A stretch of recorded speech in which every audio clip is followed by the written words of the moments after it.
Weirdo gang.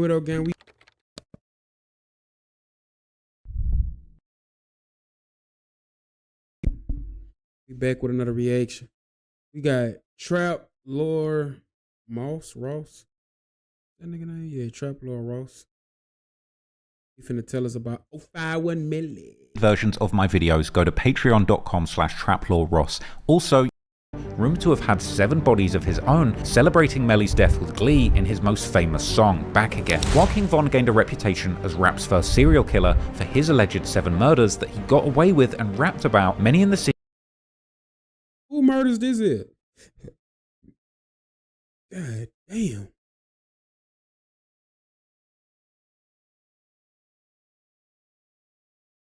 Melly got shot in a party, started Harlem shaking. Melly's death with glee in his most famous song, Back Again. While King Von gained a reputation as rap's first serial killer for his alleged 7 murders that he got away with and rapped about, many in the city had already dubbed Melly as the original serial killer. Everyone in Chicago call him a serial killer, but what his confirmed body?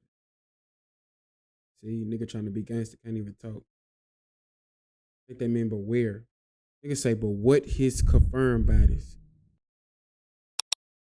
I guess they mean like, what's his confirmed body numbers? See, in that street shit, it's hard to. Don't even try to relate and understand them niggas. Killer of the Chicago streets. The difference is, Melly never released music, but simply rose to notoriety through his reputation as a shooter and killer, whispered in the streets by those he pressured, and extensively praised by rappers from his own gang for his extensive street portfolio. The mysterious murderer has been made famous by the Chicago drill community, but until now, nobody has ever determined once and for all the extent to which Melly was indeed a serial killer who caught bodies as routinely as a regular citizen catches the bus. This nigga should have never put his face out. I wouldn't have ever put my face out doing no shit like this. So today, we're going to break down once and for all the many murders of 051 Melly and determine once and for all if this legendary Chicago gangster really is the serial killer they say he is. How do you feel about 051 Melly getting compared with King Von and Tay Savage? Like those are the 3 names that everyone's comparing them to. No, you can't compare my brother to nobody. One of the most reckless BDs out here, but I'm BDK, but he BDK. We forced y'all in this, bro. We the reason why y'all got y'all name right now. You know that. And y'all the reason why y'all got a name. Y'all got a name. It's never been no killing without killing. Hey, this bus stop right here though. This a real famous place. Yeah? It's crazy because Melly got this reputation. He ain't never even dropped any music, but everybody know him. That's a freak up girl in Vaughn. Freedom though. I'd rather them dead than in jail. But she be tripping, like, you know, she be upset, like she don't be having that much playtime sometimes. You were just saying I'm the youngest in charge out here. I've been the youngest in charge for some years now, you know. You scared of the dark? No. I'm one of them type of guys that be in the dark waiting for you when you gotta go pee at night. You had just lost an artist that you just signed to OTF. So this is like the second time in 6 months. Yeah, it's the second time. And I just get you, and you don't never come back to your parents again. I'm with the nigga that did. He don't want to be on camera though. Hit his ass up right here on Pat. Now I got that order for news. Chino burger. Just let me a piece. Yeah, Chino burger. That's what they said. I got shot 2 weeks. He is bad. You want me to read you a bedtime story and tuck you in? From 600. I thought that was extinct on Tuka Grade. When he walked down the dark alley, he ain't make it to the other end of the alley. 5 o'clock in the morning, still outside, me and my tour. Who there were the police? Y'all know damn well y'all won't finna catch me. Man, they just killed y'all. Who allegedly killed Melly got charged 0078. Is that someone you were friends with? Okay. Like I said, 44K, 46K, 300K, 600K. Getting that Melly weight, getting that ring. Go make it. We'll make it to 100 years, yo. I'm gonna be one of the last ones standing. Yeah, you know how to move.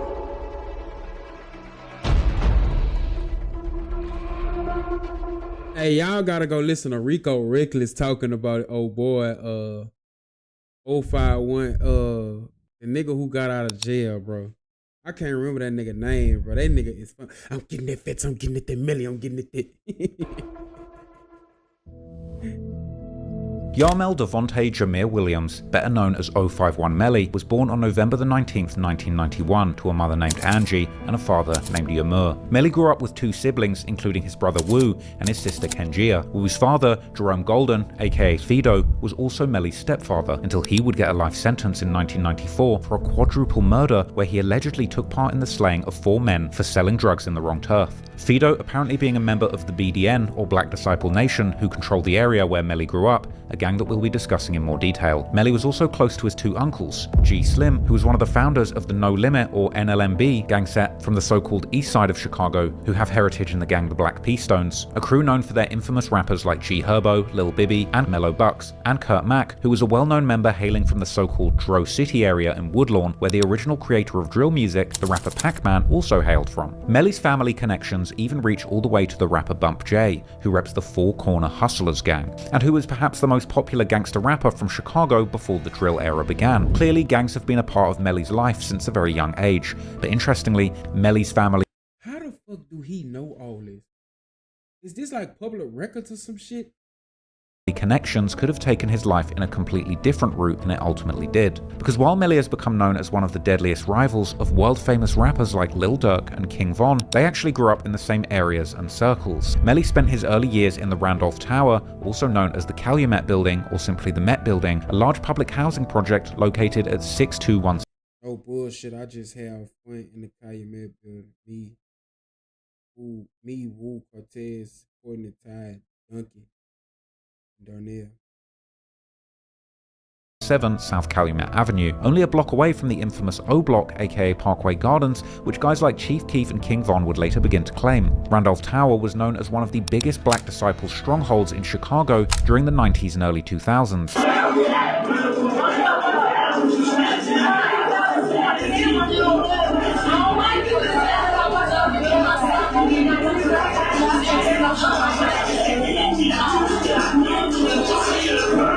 Well, police discovered a gruesome double murder in a Southside Chicago apartment today after an anonymous tip. The bodies of 57-year-old Jesse Jackson, not of Operation Push, and an unidentified young woman were found murdered at 6217 South Calumet Avenue. Jackson lived in the apartment. The woman in her mid-20s lived nearby.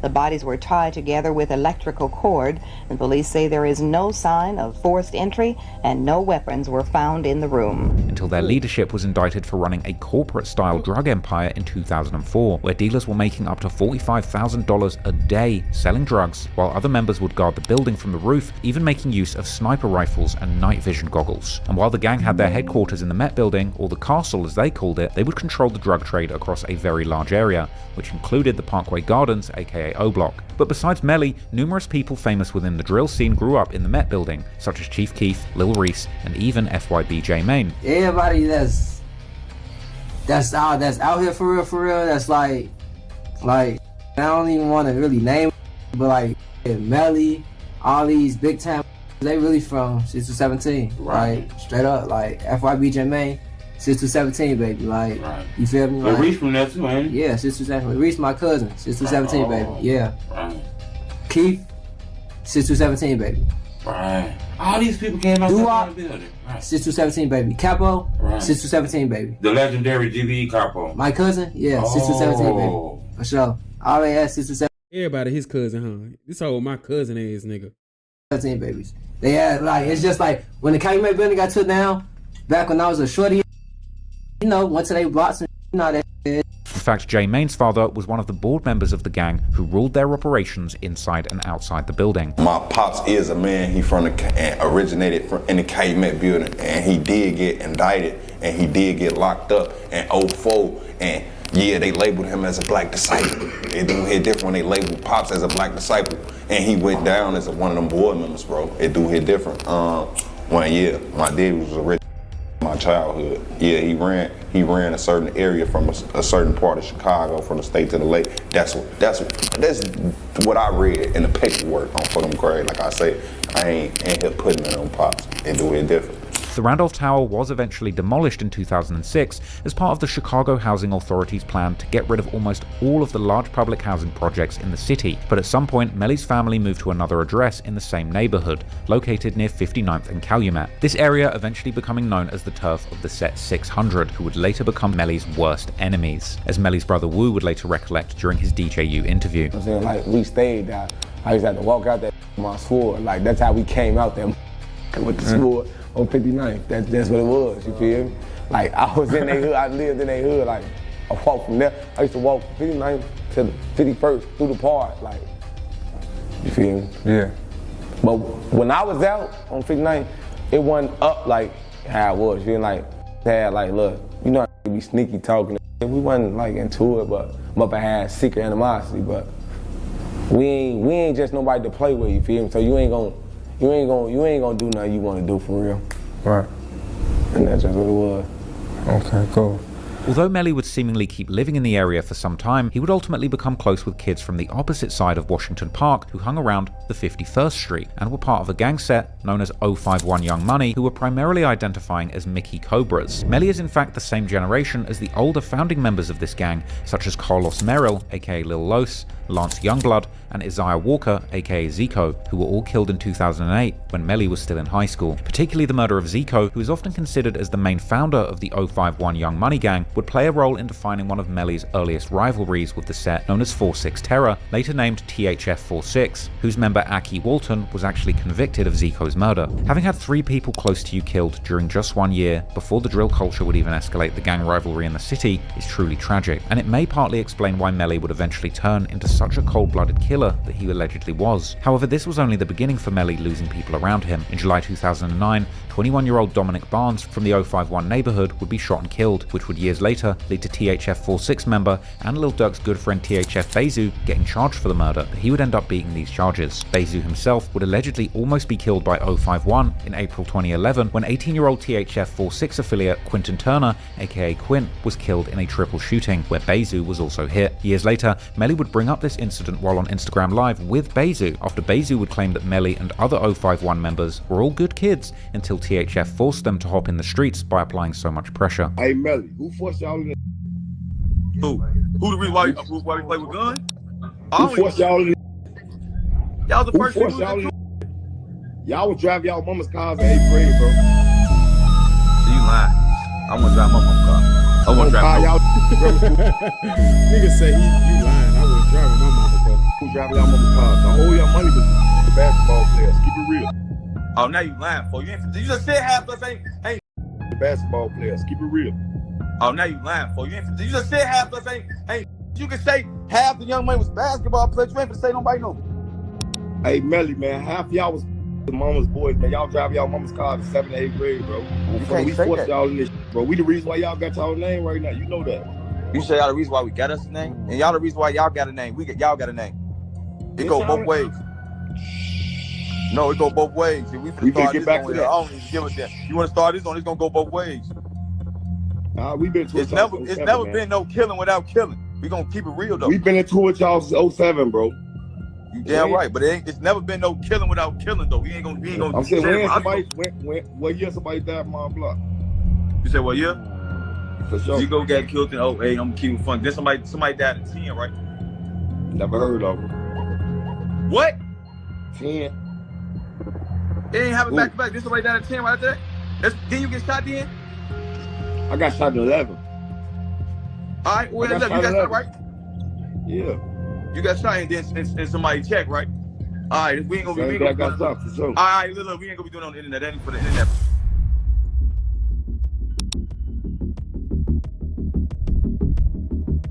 .051's gang rivalries would begin to intensify during the early 2010s, boosted by the rise of social media and the start of the drill music movement. Perhaps the first casualty of this new era on 051's side was 18-year-old Tariq Mahdi, aka T Streets, who was gunned down in November 2011 on a quiet stretch of street in the Washington Park neighborhood. And while this murder has remained unsolved, there have been numerous different theories about who might have been behind it, with many thinking that this was actually the first casualty in the years-long war between 051 and the 600 set. After all, the murder took place very close close to 600's hood. However, this theory has been challenged by many people who often claim that T Streets was in fact killed by 051's old enemies, THF-46. King Von, on the other hand, would famously name-drop T Streets in his popular song I Am What I Am, rapping how somebody tried to do a peace treaty and ended up dying like T Streets. These lyrics perhaps hinting that T Streets' murder has a backstory that might not be fully known to the people on the outside. But whatever actually happened, the fact that Melly's first alleged kill would take place only a few days before T Streets' first posthumous birthday, and Melly was certainly claiming to have been killing people in T Streets' name.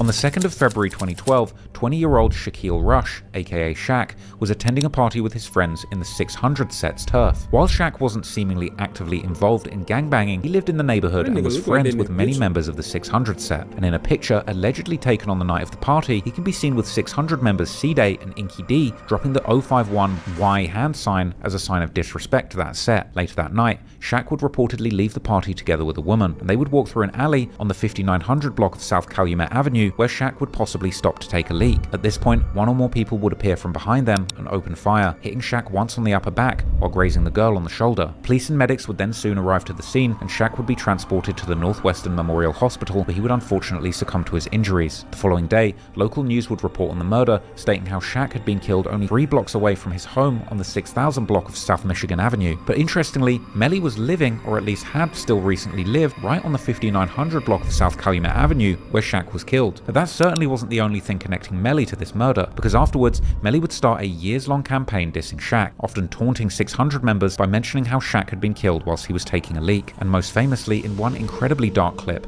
describing to a little girl how he's exactly the type of guy who would pull off a murder while someone was peeing. Boy, back right now. Boy, you ain't getting it. Don't play with my knee. I'll let you know. You know how I play out here. You don't come with that money, shawty. Come up in there missing. You talking? You don't know who I am? Stop playing with her. You don't know who I am? I know my daddy.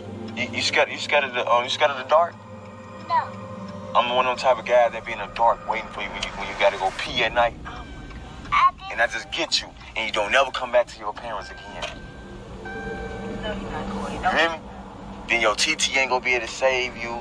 Your daddy, he gonna be crying somewhere like, man, she don't got nothing to do with me, just take me. Still, some people close to the events have denied Melly actually being behind the murder, most notably 600 veteran Tay Capone, who has openly said on his YouTube channel that Melly actually wasn't the killer. Another person often connected to this murder is an 051 member called Kiddo, who has similarly dissed Shaq on many occasions, even tweeting, "Kill Shaq, then forget about Shaq," only a few weeks after the murder, with this actually being a play on Chief Keef lyrics from his 2012 hit song 300. But whether the killer was Melly or someone else, it seems that 600 clearly considered 051 to be responsible, as they would allegedly end up avenging Shaq's death only a few months later in June, when the only 14-year-old Antonio Davis, aka Fathead, who was one of the youngest members of 051 but had been hanging Oh shit, that nigga hit really fat.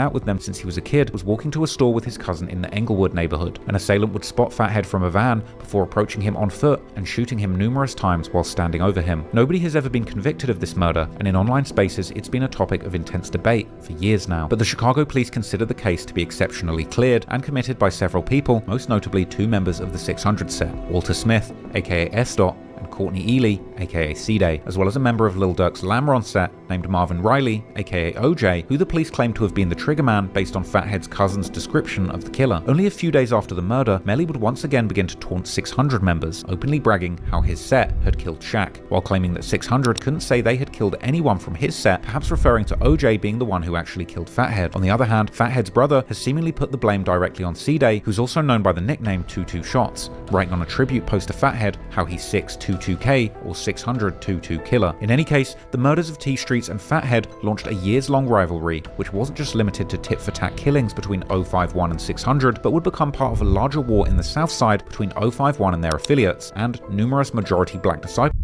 I don't believe none of this shit he talking about. Nigga, you ain't that. Look how this nigga dressed. And you stealing DJ Academic's whole swag, gang. I don't believe none of this shit he's saying. disciple sets affiliated with 600, like O-Block, Front Street, Lamron, and of course THF-46, who had already been at war with 051 for years at this point. 051 would allegedly avenge Fathead's death in November 2012, killing a 19-year-old named Trey Henry, aka Trix, who was affiliated with 600. This was followed in June 2013 with the murder of 19-year-old Robert Allen, known as Lil Rob, or Beto, from the Lamron set. These murders have remained officially unsolved, but 051 has heavily claimed both, with Melly 2 implying that his set was behind these murders. Although Melly himself isn't often directly connected to these murders in online rumors, regardless of who had done what, 05 weren't done killing, and in September 2013, they would strike again, killing 17-year-old Leonard Anderson, better known as the up-and-coming rapper LA Capone from the 600 set. This was a devastating blow for 600, as LA was considered their most promising rapper, who had become increasingly close with other rappers in the community, like Lil Durk, who at this point had already signed a major deal with Def Jam Records and was rumored to have been in the works of helping LA Capone land a major record deal for himself as well. He kept telling me that he's supposed to be meeting T.I. flying to Atlanta with Dirk and meeting T.I. and like that. This what he used to be telling me, like for like around time. He's telling me, man, I'm finna fly out, meet T.I. Dirk. He was flying out at this point. Like he went on a couple shows with Dirk. LA's murder would eventually be solved, leading to the arrests and convictions of two 051 members, Michael Mays, aka 051 Rocco, or Rockhead, and Saki Hardy Johnson, aka Lil Mick, as well as a third person named Miko Buchanan. 051 Melly, on the other hand, would once again take part in the dissing, making numerous tweets in the days following LA Capone's murder, where he would make fun of him, and boasting about all the people that his set had killed to avenge Fathead's death. But interestingly, Melly would often also mention Lil Durk in his tweets, making it seem that he was actually a fan of Durk's music, despite Durk being such close friends with Melly's enemies. But whether he was serious or just trolling at this point, Melly's fixation being such close friends with Melly's enemies. But whether he was serious or just trolling at this point, Melly's fixation on Lil Durk would eventually become Lil Durk's worst nightmare. In March 2014, 600 would allegedly get their revenge, as 20-year-old Mark Campbell, better known as Lil Mark from 051, would be brutally gunned down in broad daylight while standing on the bus stop at 51st Street. Only a few days before his murder, Lil Mark had dropped a diss song called No Competition, a remix of Lil Durk's song Competition, dedicated diss track aimed towards the Black Disciple sets like 600, Lil Durk's Lamron, and King Von's O-Block. This song had made Lil Mark the #1 target in the streets, and it wouldn't take long before those who Lil Mark had dissed would be claiming his murder, with particularly D Rose from 600 and King Von from O-Block starting the dissing only hours after Lil Mark's death. But this time also Lil Durk, whose song Lil Mark had remixed just before dying, would decide to take the dissing to a whole new level, actually filming himself at the very bus stop where Lil Mark had been gunned down, telling people that he was in a very famous place, along with the caption, Free THF TP, this being a member of the THF-46 set who actually made an entire song dissing Lil Mark titled Bus Stop. Bus stop, man. Hey, this bus stop right here though. This a real famous place. You hear me? This is a real famous place, B. Hey, this bus stop is a real famous place, B. I ain't gonna lie to you. You know what I'm saying? Free my nigga T.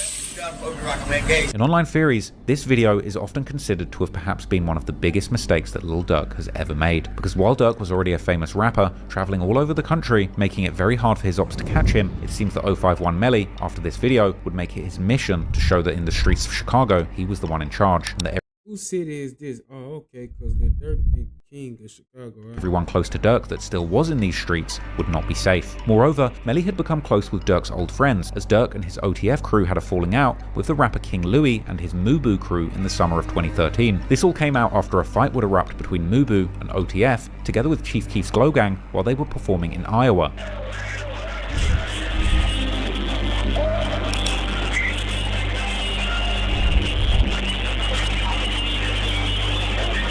I feel like niggas was hating on Keith. Niggas wanted Keith to save them, and he wouldn't. That's crazy.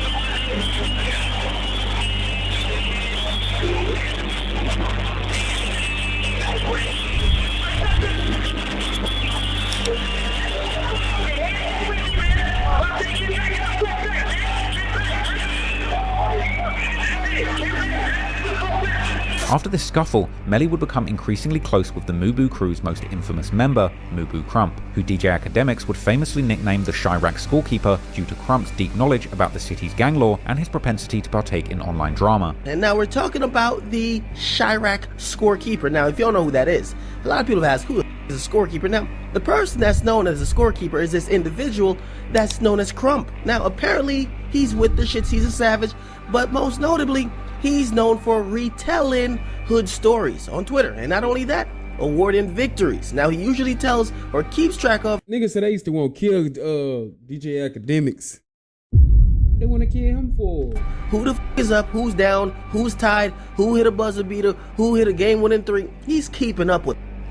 So if you want to know who the f got choked, this is the guy to ask. Crump had previously been very close with Durk and seemingly ready to crash out for him at any moment, but now he was one of Lil Durk's worst enemies, and with Melly's notorious trigger finger and Crump's infamous Twitter fingers working in tandem, things were about to get very dark for Lil Durk. On the 31st of May 2014, only a few months after Lil Mark's death, Durk would be out in Chicago, driving around with his cousin MacArthur Swindle, who was known as Lil Durk's new rap prodigy, OTF Nunu, or Nooski. They would stop at a strip mall on the 700 block of East 87th Street, and Durk would go to visit one of the stores, while Nooski stayed back and waited in the car. At around 3:20 PM, while Durk was inside the store, someone would suddenly approach the car, opening fire at Nooski, who would attempt to drive away from the situation. Unfortunately, he'd already been hit numerous times and would crash his car into a nearby storefront window before succumbing to his injuries. Someone at the scene would even capture the moment of Lil Durk seeing his deceased cousin and breaking down, which his ops would later post on social media to mercilessly troll him. Nooski's murder remains officially unsolved, but in online theories, Melly has always been one of the main suspects. Only about an hour and a half after Nooski had been killed, Melly would simply tweet a bunch of laughing emojis with no further context. This will be followed by another tweet of Melly saying that he had heard that somebody was looking for him, and yet another tweet, this time clearly referring to the shooting by posting a bunch of emojis depicting a person running and shooting. The following day, Melly would start making fun of Nooski more directly, laughing at someone commenting on the news story about the incident, and he would also make a tribute post to Fathead and Lil Mark saying how he wished he could see them again, but that he has to continue turning up for them in the streets. Crump, on the other hand, had been going back and forth with Nooski even before his death, with Crump calling Nooski a fake gangster, and not long after Nooski's death, Crump would let his infamous Twitter fingers loose, dissing Nooski for being an internet gangster who had been talking tough online, but now would face the real consequences. But Crump wasn't satisfied with just tweeting, and eventually, he would even post a video of himself at the murder scene, even saying how he was there with the very person who killed Nooski. He doesn't want to be on camera, which many have taken to be an obvious reference to 051 Melly. Them left Nooski. They left his ass right here. You feel me? They left his ass up here on folks and them tweaking. Buying some shoes. Y'all see real niggas be up here though. Niggas play with me up here on folks in this building be on the news. I look like Nooski. Hit his ass up right here on Pat. I'm with the they did. He don't want to be on camera though. Hit his ass up right here on Pat. They f my boy up. Right here, you feel me? Historical. Is this nigga still alive? Because I heard this nigga used to be trolling bad too. I ain't gonna lie, Baton Rouge's too small for this shit. You troll if you want to. Y'all know I'm gonna bring y'all around this shit. Historic events.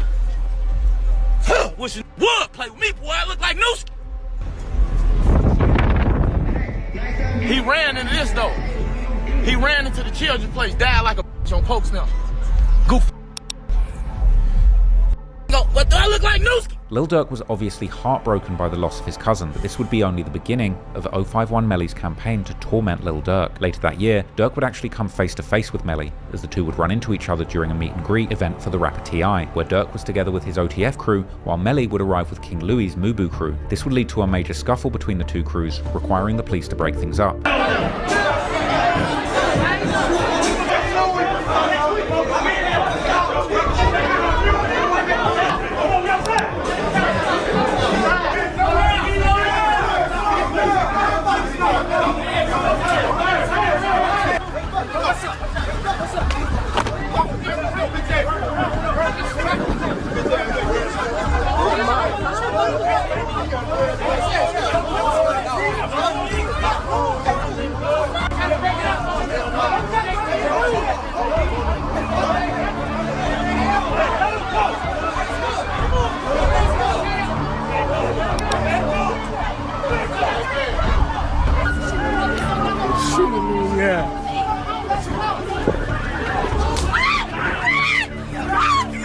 Check it out. Hey, good shit, folks. Good shit. Hey, bro, the police said, come on, bro.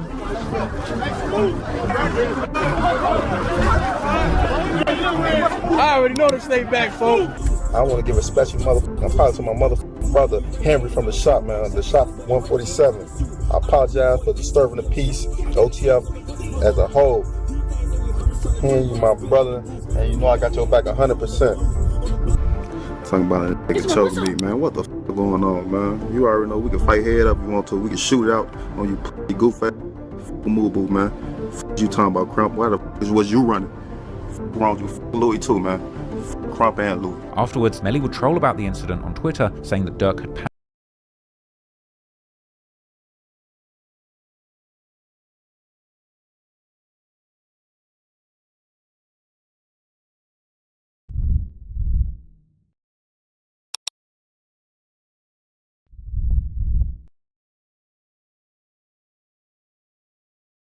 panicked after seeing him and had failed to do anything to him before their crews got into it, perhaps subtly implying that Dirk... They said that.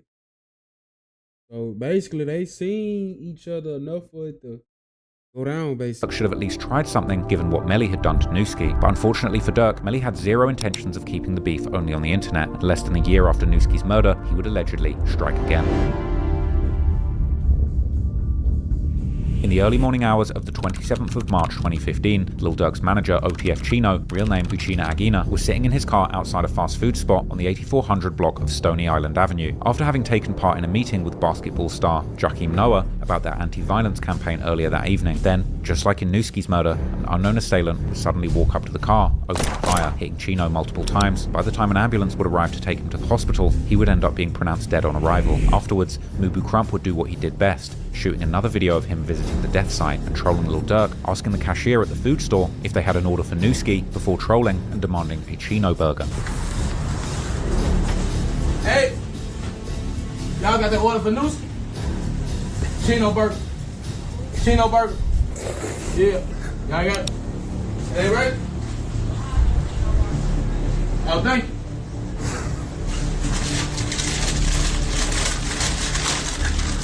Oh, Bill. What's up? Y'all with that OTLK? Oh, man. Hey, this motherfucker focus as hell, man. Y'all, this shit ain't done, man. Y'all done put this shit back on the grill, man. This shit disgusting, man. Get this shit together, man. For real, this shit bogus as hell. Only about a week after Chino's murder, one of the founding members of the 600 set, called Lil Boo, real name Jerome Anderson, would also reportedly be gunned down by an assailant getting around in a gold-colored car. A member of 051 called Ario, real name Arius Fitch, would be arrested as a suspect in the case later that very same day, but many have also rumored Melly to have been involved in the case, particularly as Lil Boo's sister would later diss Melly after his death, telling him to say hi to his brother in the afterlife. Following Chino's murder, Lil Durk has been rumored to have placed a $150,000 bounty on Melly's head, which, while unproven, may not be far-fetched given the murder-for-hire charges that Lil Durk is currently locked up for. This would allegedly lead to a young member of the THF. See, that nigga be wildin' when he get to saying shit like that. He wildin' right there. Nigga, don't bring that shit up. He tripping. HF46 set called Raheem, who was only 15 years old at the time, to try and hunt Melly down a few months later in May, actually catching him and other 051 members on the 6000 block of South Wentworth Avenue and opening fire at them, hitting Melly in the head and foot, whilst also hitting others, including Lil Boo's alleged killer Ario. All victims would be taken to hospital with serious injuries, but miraculously, nobody would die in the incident, and afterwards, pictures were posted online showing Melly with crutches and a cast on his leg, while he would also jump on Twitter and let everybody know that he wasn't shaken by the incident one bit, as Melly's brother Wu would also later tell Zach TV. Hey, I got two brothers and they know it. Arrow, check it out. What's up, what's up? My big brother Arrow, my big brother Melly, y'all know we blood. Zach and all this shit. Finna see all this. Shout out to Zach one time. Shout out to JCV, man. My nigga. All the time. Free roam? It's your money, man. I tell you different on the camera, man. They be lying, man. We doing this shit, man. Look, catch me. That one headshot, one shit y'all did, boy. Hey, no, shout out. Slow. He really straight off that headshot, man. Y'all know it. But unfortunately for Raheem, shooting the Chirac gravedigger but not killing him meant that he was going to be moving with a huge target on his back from that point onwards, and Melly would make it clear by swearing on Lil Mark's life that he was going to make his enemy. I ain't gonna tweak with a motherfucker on here, period, again. I'm gonna just make them all suffer. Number on Lil Mark. suffer. Only a few days later, on the 24th of May, Raheem and another teen were walking in an alley near 45th Street and Cottage Grove Avenue in the Bronzeville neighborhood, when someone would ambush them and shoot both, killing Raheem while injuring his friend. Once again, Melly's friend 051 Ario, who had just last month been arrested in the relation to the murder of Lil Boo, and who had been one of the people injured in the shooting together with Melly, would be arrested for the murder. This time, the arrest would also lead to charges. Police reports would later reveal how Ario's arrest had led to an absurd moment where he would allegedly pleasure himself inside the interrogation room. During the trial, the prosecutor would argue that Ario had murdered Raheem to avenge the earlier shooting that had also injured Melly. But once again, these niggas is evil for real. Oh, no, these niggas crazy. That moment where he would allegedly pleasure himself inside the interrogation room. During the Ario's arrest had led to an absurd moment where he would allegedly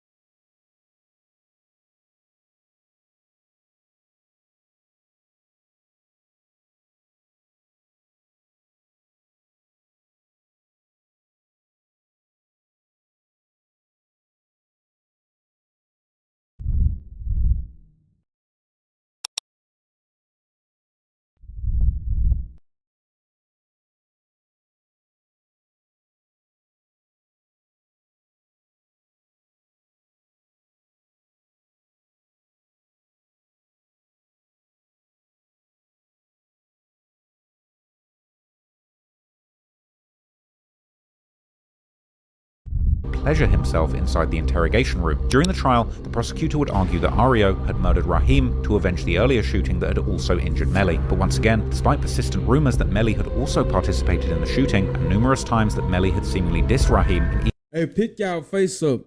Y'all knew his day was coming.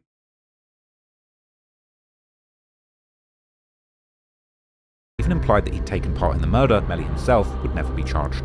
In smoke, we ain't doing shit. I don't know. We don't know. I don't know what we ain't smoking nobody. I got shot 2 weeks, he expired.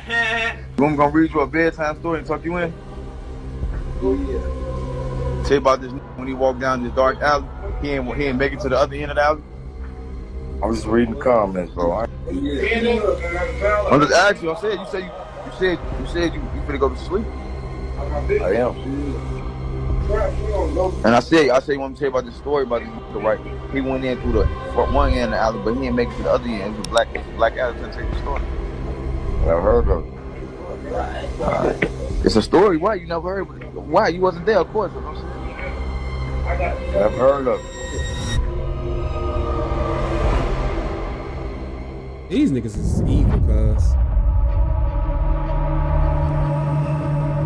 After Raheem's murder, Melly would seemingly lay low for over a year, but in November 2016, he would allegedly strike again. On the 26th of November, a mass shooting would take place inside a party on the 8800 block of South Exchange Avenue, which would end up killing 18-year-old Daquan Barnett, also known as Bankroll Q from Melly's 051 Young Money set, a shooting that also injured 5 others. The online rumors would later claim that the shooting was done by youngsters from the so-called Motown part of Chicago, a neighborhood that's for the longest time been associated with the Black P Stones. One of these youngsters, called Breeze, would later seemingly brag about the shooting on Twitter, but meanwhile, another one would end up losing his life less than 24 hours later. The following day after the fatal party, at around 2:03 p.m, 18-year-old Delvon Weston, known in the streets as Lil Del from the Folly Boys set, which is one of the many sets based in Motown, was sitting in a parked car on the 8800 block of South Marshfield Avenue in the Auburn Gresham neighborhood, when a dark-colored SUV would pull up next to him and someone would open fire, hitting Del several times in the chest. And while he was reportedly able to drive himself to the Christ Medical Center, he would ultimately be pronounced dead at 2:22 p.m. Only a few minutes after Del was pronounced dead at the hospital, 051 Melly would hop on Twitter, simply tweeting, "I'm at Army alone,"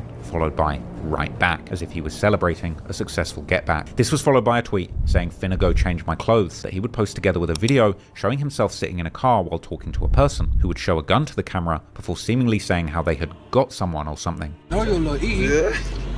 No, you invite him. Oh yeah. You got them. That's what talk about. When? When you gotta get you a girlfriend, you gotta be faithful, bro. I got a girlfriend. You gotta get like me. You gotta get like me. You gotta. Girlfriend named Amber. I'm out of there, though, G. What's wrong?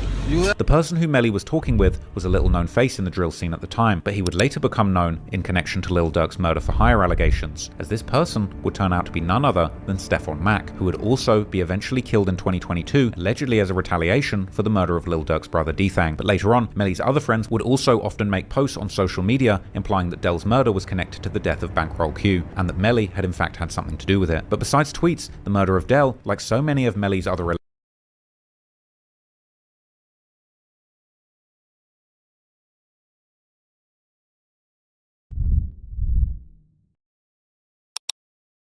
alleged bodies, is only based on online rumors and theories.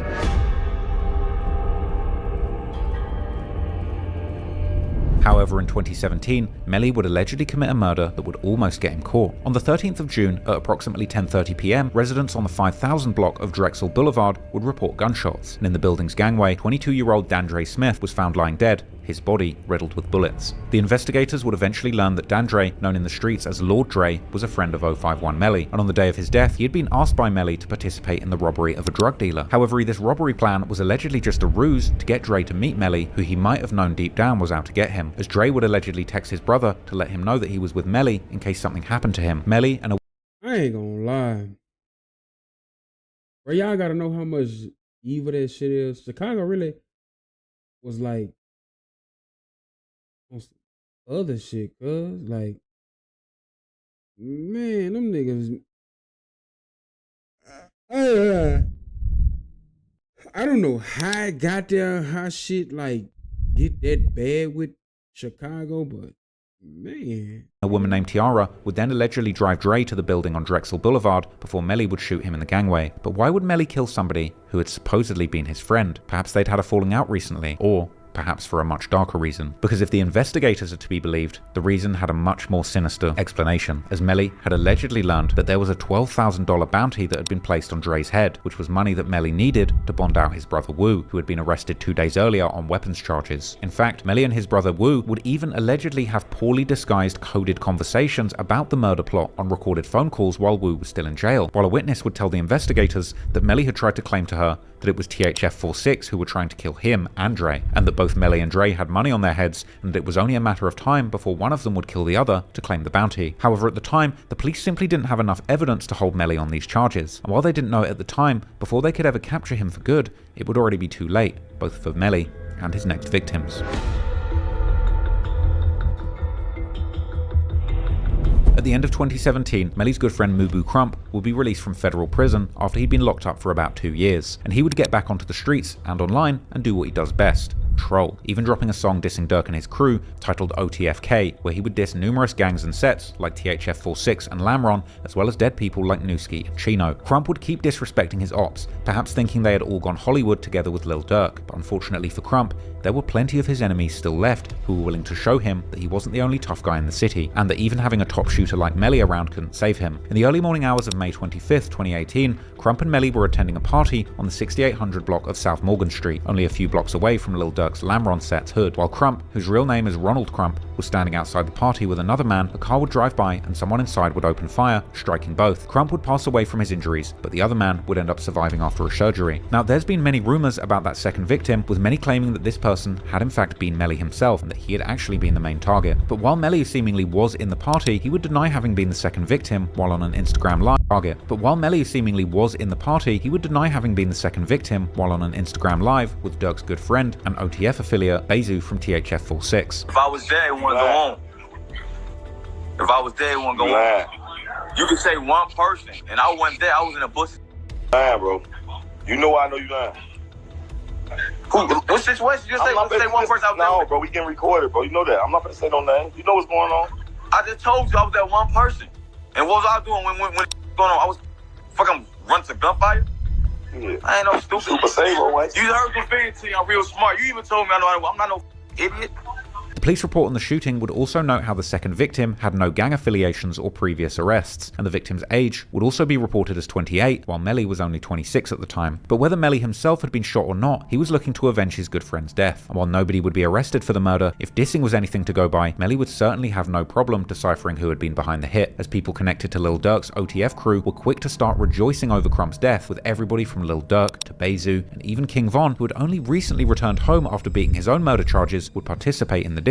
Bezu would seemingly even later imply that the police had come looking for him after Crump's murder. Hey look, the Crump woofing at me on the internet. Somebody smoking, they come get me. You finna do the same.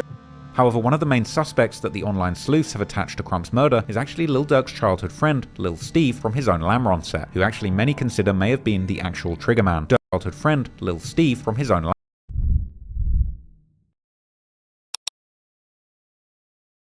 Lamron set, who actually many consider may have been the actual triggerman. Durk's fans have even considered these lyrics from his popular No Auto Durk song from September 2018 to be an admission that Steve was actually behind Crump's murder, with Durk rapping that the ops can't have a party on their block if Steve is out there. But before Melly would get his revenge on Durk, he would allegedly finish another job that he had started a long time ago.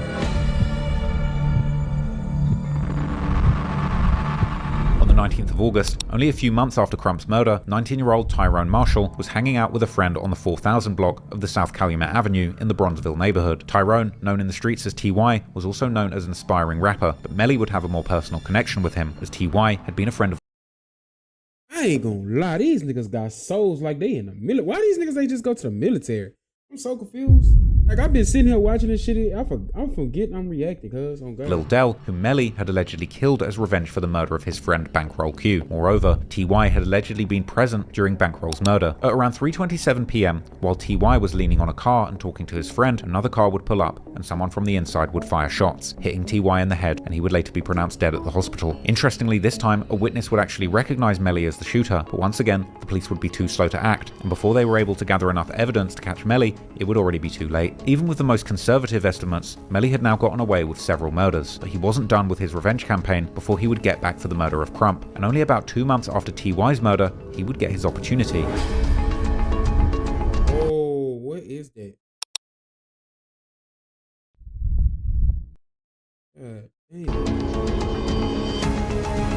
On the 8th of October, Lil Durk's big brother and manager D-Thang was out in their hometown with some childhood friends, including Durk's cousin Baby D, real name Darnell Banks. In the early morning hours, they were driving in the Pullman neighborhood on the far south side. They would reportedly be at a parking lot of the McDonald's when somebody would open fire at them, even hitting one of the windows of the restaurant. They would pull off with their car, but would eventually come to a stop on the 11200 block of South Cottage Grove Avenue, where police would find 3 of the men suffering from serious gunshot wounds. D-Thang was one of the people shot, but he would end up surviving. But unfortunately, Baby D wouldn't be as lucky. He was rushed to the University of Chicago Medical Center, where he would tragically pass away hours later. Baby D's murder would be yet another unsolved murder, but online theories have connected Melly to the incident based on 2 main pieces of circumstantial evidence. First, a photo would circulate online of one of Baby D's cousins wearing a Long Live Baby D shirt with an F Melly print boldly placed on the front, together with a picture of Melly. This showing that people close to Baby D indeed certainly seemed to consider Melly to be responsible. Moreover, after Melly was killed,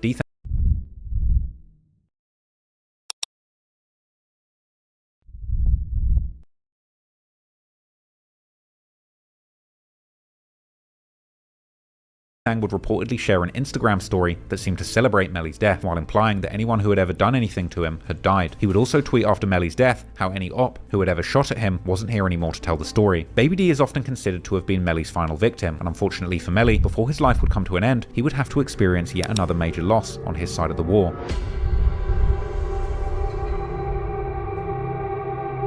On the 3rd of January 2019, Melly's good friend Mota, real name Wilbert Morris, was driving with a friend called Side, real name Marcus Clark, on the 5000 block of South Indiana Avenue in the Bronzeville neighborhood, when someone would open fire at them shortly before 1 PM, hitting one of them in the chest while the other one in the face, killing both at the scene. Mota and Side were from Jaro City, a set who were at the time very close with 051 Melly's 051 Young Money set, the two even sometimes going by the connected name YM Jaro. And personally, Mota was one of Melly's closest friends, his death clearly being one of the toughest losses that Melly had faced in the streets, with Melly swearing that one day he would make those people responsible cry like he had. And once again, if dissing was anything to go by, the usual suspects close to Lil Durk's OTF would begin taking shots at Motor and Side. This time, OTF's younger generation would take the charge, like the rapper Moowop, who would preview a song on his Instagram where he would diss FBG Duck, whose murder he would eventually be convicted of being part of, as well as dissing both Motor and Side with a slick double entendre.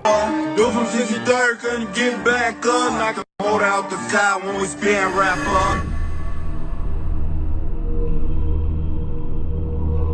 No doubt, given enough time, Melly would have claimed yet another victim to avenge the murder of Motor, but given the amount of havoc and destruction that he had caused, even Melly himself likely knew that his days were numbered. Or perhaps he didn't, because during his Instagram live with Bezu, Melly would proudly claim that he was never going to move out of Chicago, and that he was going to live until he was 100, with even Bezu giving him credit for knowing how to move in his hometown. I'm gonna move to Mexico, man. Start a new life, bro. I'm scared.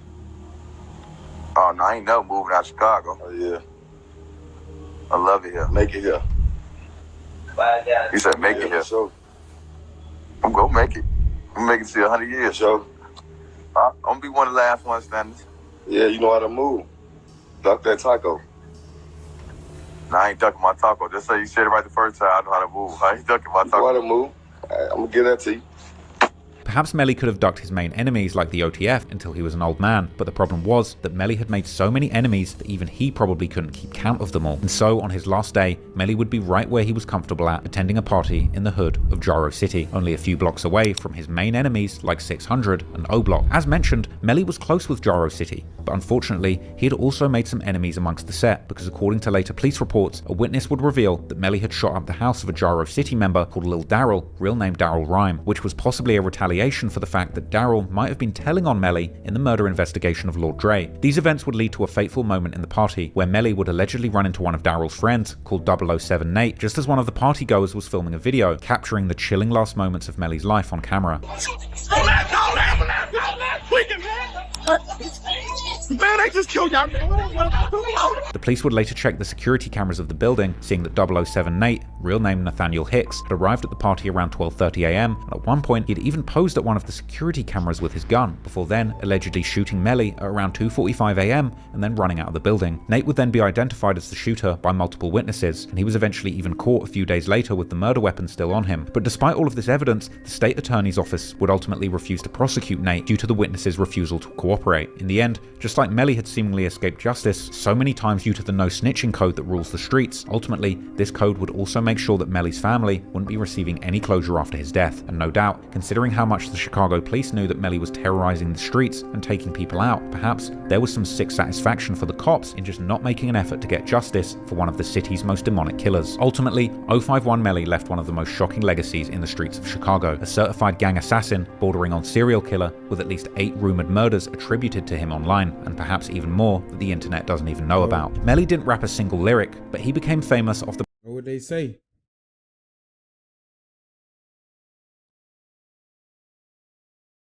Well, I got 8 of what they just showing you what you see. Get you what he got behind the scene.